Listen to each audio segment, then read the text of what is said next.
Bonjour, je suis Clara, consultante CRM chez Make the Grade. Aujourd'hui, je fais cette vidéo pour vous présenter les nouveautés sur HubSpot en ce mois d'août.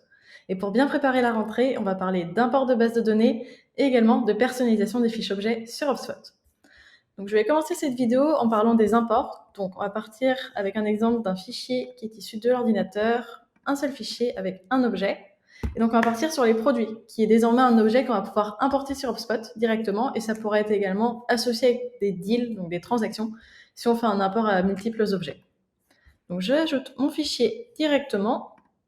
Et donc, pour pouvoir réaliser un import de produit, on va avoir 3 informations qui vont être obligatoires. Le nom du produit, la description de celui-ci et le prix unitaire. On peut bien sûr ajouter d'autres informations. Donc, ça peut être par exemple la réduction appliquée à une ligne vraiment de produit. Mais ce sera plus facultatif. Ces 3 informations sont vraiment celles qui vont être fondamentales. Donc, on continue. Et vraiment, la grosse nouveauté qui va permettre d'éviter de passer trop de temps sur Excel à modifier les formats de nom, c'est qu'on va pouvoir définir directement ici si on est sur un format États-Unis, donc comme celui-ci avec un point qui va séparer des décimales, ou sur un format français avec une virgule qui va séparer des décimales. Donc auparavant, on devait faire cette modification directement sur Excel avant de faire l'import, autrement on aurait des erreurs. Là, on peut directement le définir sur HubSpot, ce qui va être beaucoup plus simple pour vous. Et ensuite, on peut lancer notre import et tout fonctionnera parfaitement. L'autre nouveauté que beaucoup attendaient, c'est qu'on va désormais pouvoir personnaliser la partie droite des fiches objets. Donc ça peut être des fiches de contact, d'entreprise, de transactions, de tickets. On va pouvoir personnaliser cette partie qui contient, pour rappel, à ce jour, en tout cas dans la partie par défaut, déjà tous les objets qui sont associés. Donc par exemple, pour une fiche contact, on aura tout ce qui est transactions associées, entreprises associées, on aura également les documents. Et c'est quelque chose qu'on va désormais pouvoir personnaliser.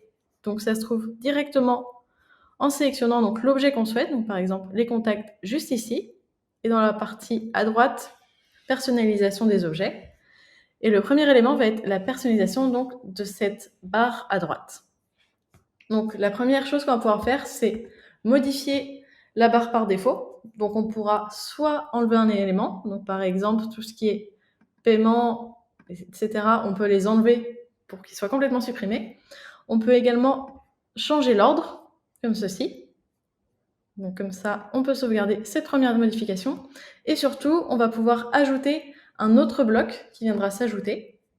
Donc on peut choisir un nom et définir également quelle équipe aura accès pour avoir cet élément sur les fiches objets. Donc ça peut être soit l'ensemble des utilisateurs HubSpot, soit une équipe spécifique, par exemple uniquement l'équipe commerciale si c'est des informations un peu plus sensibles. Et après, on peut ajouter donc les propriétés qui vont s'afficher dedans.